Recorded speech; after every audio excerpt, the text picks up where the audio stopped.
All right, today we're going to play detective. We're diving into a corporate tax arrangement that, at first glance, it looks incredibly suspicious. So the big question is this a brilliant strategy, or is it a blatant violation of the rules? Let's find out. And that really is the heart of the matter, isn't it? Is this super complex tax strategy actually legal? You've got these different corporate families, and you've got value, well, money, shifting between them in a way that just feels like it's designed to sidestep the rules. It seems a little too clever, right? Okay, so first things first. To solve any good mystery, you've got to know who the players are. So let's get introduced to this very complex corporate family. So first up, we've got what's called the consolidated group. The easiest way to think about this is the immediate family. You know, the ones living under the same roof. You've got the main holding company, a real estate and investment arm, a logistics and distribution company, and another corporation. They're all so tightly connected that, legally speaking, they file a single unified corporate tax return. That's the Form 1120. But then you've got the relatives who don't live in the main house. We'll call them the wealthy cousins who run their own show. These are what we call non-consolidated entities. In our little story here, that's a trust, and it's a complicated one, with a trustee, grantor, the whole shebang, and also a religious nonprofit organization. So yeah, they're related to the main family, but they operate totally independently. All right, now that we know who's who, it's time to do what you always do in these situations. Follow the money. This is the transaction right at the heart of our case. This is the part that makes you kind of lean in and say, wait a minute. $115,000. Now, that's the number. This is the value of the tax credits that got moved around. And it's super important to remember a tax credit isn't just cash, it's way more powerful. It's a dollar-for-dollar reduction of a tax bill. So what we're really talking about here is the right to pay $115,000 less in taxes. That's a big deal. So, you're probably wondering, how did these credits actually move from point A to point B? Let's break it down. First, the trust, that's one of our cousins, contributes the $115,000 in credits.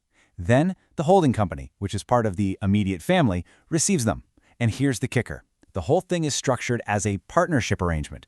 Now that's the part that feels a little fishy, right? You've got value just flowing between these two separate groups. How does that work? Yeah. So a setup like this, it just naturally leads to this gut reaction, doesn't it? A presumption of non-compliance. It just looks wrong on paper. And this is the formal accusation we're digging into. The official line is, quote, "This arrangement does not comport or comply with the tax code." I mean, that's a really serious claim. But the question is it actually backed by the evidence? Okay, time to roll up our sleeves and deconstruct the tax code itself. We're going to look at the actual laws, follow the evidence, and see if this accusation really holds up. So, our first piece of evidence, our first clue, is the tax form the trust used. It's a Form 1065. And if you know your forms, you know that's the U.S. return of partnership income. So right away, you're probably thinking, hold on a second. A trust is a trust, a partnership is a partnership. Why on earth are they using the wrong form? And you know what? That's an excellent question. And it's actually the key to cracking this whole case. Okay, this right here gets to the absolute heart of the matter.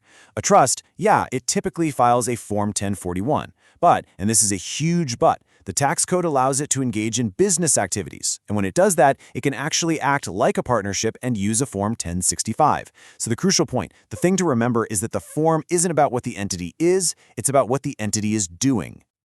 So, check this out. This is where all the evidence comes together. Think of these as the legal pillars holding this whole thing up. Pillar 1, the tax code itself says trusts can engage in business. It's allowed. Pillar 2, transactions between our immediate family and the cousins are also totally allowed. Pillar 3, partnerships are literally designed to allocate credits and losses among the partners. That's their job. And finally, Pillar 4, reporting that contribution on a K-1 form, that's just standard operating procedure for partnership taxation. It's the right way to do it. So, after digging through the tax code, following the money, and examining all the evidence, what's the final verdict in the case of the compliant corporation? And the verdict is, the arrangement is completely 100% compliant with the U.S. tax code. Case closed. That initial suspicion, that gut feeling that something was wrong, it was just that, a feeling. The structure, as complex as it was, holds up under scrutiny because it followed the existing rules to the letter. So let's do a quick recap of exactly why this thing is legal. First, the structure. It uses totally recognized standard business structures. Second, the action. That transfer of credits, it followed the established rules for how partnership taxation works. Third, the filing. Using that Form 1065 was actually the correct form for the business activity they were doing. You put all that together, there are just no code violations anywhere to be found. None. And all of this leaves us with a pretty provocative thought, doesn't it? This whole case really shines a light on the huge difference between tax avoidance, which is using the law exactly as it's written to minimize your tax bill, and that is perfectly legal, and tax evasion, which is illegally ignoring the law. They're two totally different things. So the next time you hear someone talk about a corporate loophole, it really makes you wonder, right? How many of those so-called loopholes are actually just the law? Complicated, maybe surprising, but just the law, doing its job.